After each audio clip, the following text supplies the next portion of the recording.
तर मित्रांनो, कसे आहात?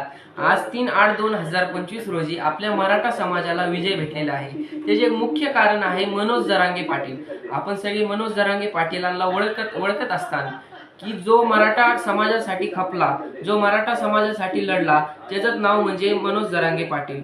व मनोज जरांगे पाटीलने आपली लढाई शेवटपर्यंत सोडली नाही, त्यामुळे त्यांना हे यश मिळालेले आहे। व दुसरे ही मुख्य कारण आहे मराठा समाजाची एकता व मराठा समाज इथून लांब लांबून मुंबईला गेला व तिथं जाऊन त्यांनी युद्ध केलं सरकारशी। त्याच्यामुळे त्यांना हे यश मिळालेले आहे व त्यांना हे आरक्षण ओबीसी खात्यामधून मिळालेले आहे व त्यांना हे आरक्षण भेटल्यामुळे त्यांना त्यांची पुढची पिढी जी आहे त्याला जगायसाठी एक कारण भेटतं, एक सोपं जीवन जगता येईल।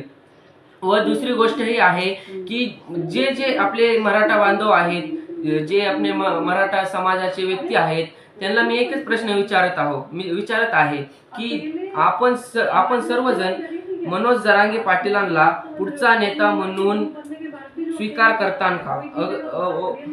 जर करत असतान तर कमेंट मध्ये तुमचे मत व्यक्त करा व चॅनलला follow subscribe like bell icon on करा।